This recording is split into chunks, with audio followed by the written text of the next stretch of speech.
Mesdames et messieurs, je ne dois pas vous expliquer à quel point cette crise à Corona a impacté notre société. Cette pandémie a vraiment tout chamboulé et nous avons dû nous adapter très rapidement, et ça vaut également pour les cours et les tribunaux.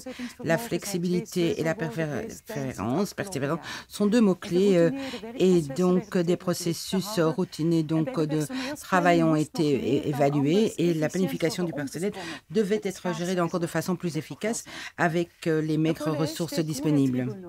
Reçu de nombreuses questions pendant cette pandémie et a joué un rôle remarquablement important durant toute cette crise. Il a tenté du mieux qu'il pouvait de soutenir les comités de direction. Il est toutefois nécessaire d'aborder certaines questions. En dus, dames en heren, wil ik graag even de Et donc, mesdames et messieurs, je voudrais parcourir avec ces deux présidents donc les questions les plus souvent posées. Vous allez voir, il s'agit souvent du côté le plus pratique des choses. Donc, Madame Bayard et Monsieur Widex, j'en viens à vous. Et elle est très simple. Qui contacte le collège dans le cadre de cette crise Covid-19? La question est très simple et la réponse l'est tout autant. Nous avons reçu une multitude de questions et venant de tous les horizons. Bien sûr, d'abord, les premières questions nous sont venues du cabinet du ministre, du SPF Justice, d'Empreva. Nous avons tenté de faire face, comme nous le pouvions, à cet événement totalement inattendu et déroutant qu'a été la crise Corona. Nous avons essayé de mettre en place la meilleure collaboration possible avec le cabinet, avec le SPF, avec Empreva, avec les autres acteurs également du pouvoir judiciaire. Mais des questions nous sont aussi venues de partout ailleurs. Les présidents de juridiction, les greffiers en chef, les avocats, les huissiers de justice, la presse et bien entendu et certainement les citoyens qui avaient parfois peine à suivre l'évolution de l'organisation des cours et tribunaux durant cette crise. Il a donc fallu apporter bon nombre de réponses, les plus claires et concrètes possibles à tout ce public. Donc,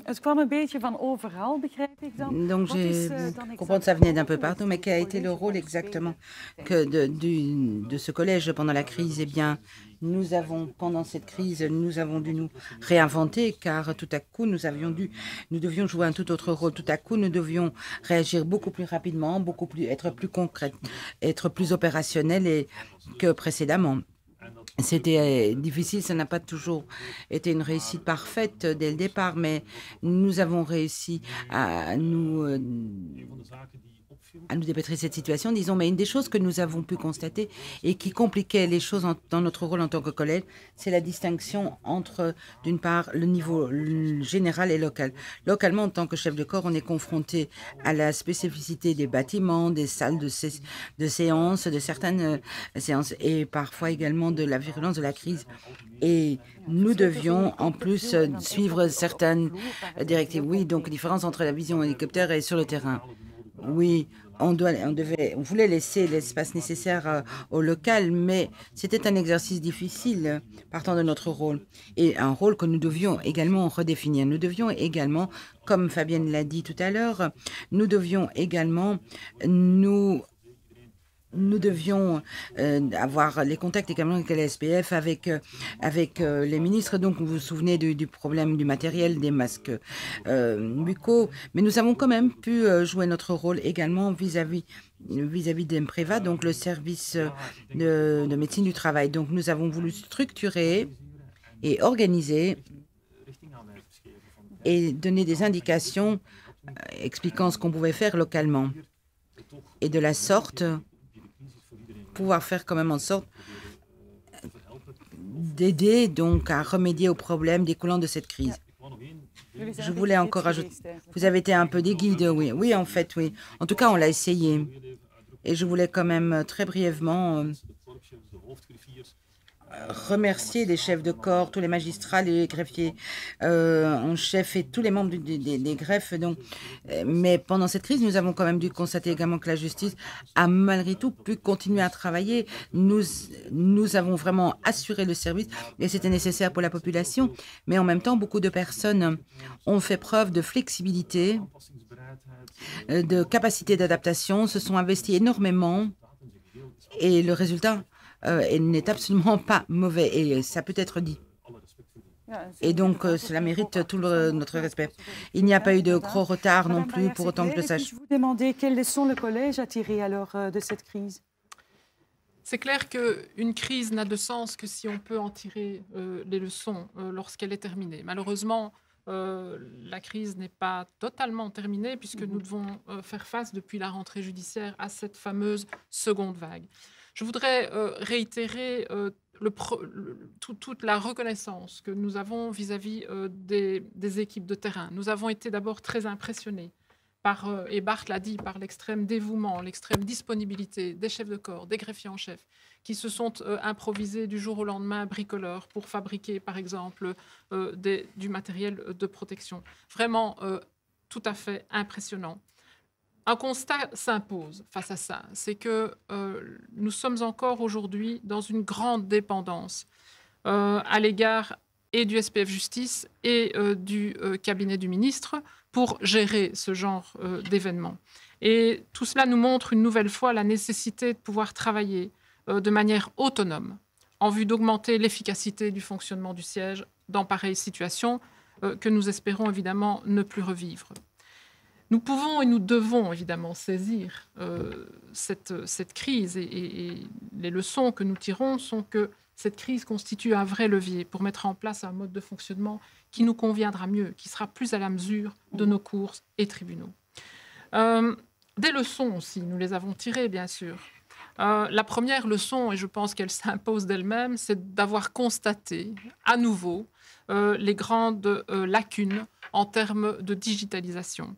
Nous nous sommes trouvés confrontés, nous nous trouvons encore confrontés aujourd'hui à de grands problèmes liés au manque de matériel ou au manque de matériel performant. Notre attention a été aussi portée plus que jamais sur la question du bien-être au travail. Et tout cela devra faire l'objet de réflexions complémentaires.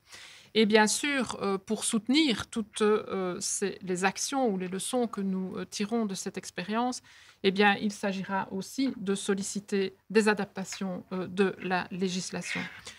Bien, mais tout cela nous permet aussi de nous repositionner et de nous focaliser de manière sans doute plus adéquate sur les besoins de nos organisations. C'est clair, dus, maar ik hoor toch wel mais j'entends quand même revenir certains points, le besoin d'autonomie, trop peu de moyens. Mais qu'avez-vous besoin, selon vous, pour à l'avenir, de pouvoir encore mieux gérer ce genre de crise? Oui, Fabienne nous a déjà expliqué beaucoup de choses. Une des choses que je voulais faire remarquer, c'est une des questions des collègues, c'est la question donc de la loi.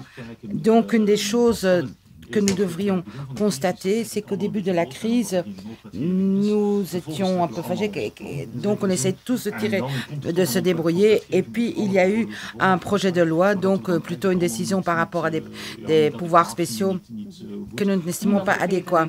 Personne n'est satisfait.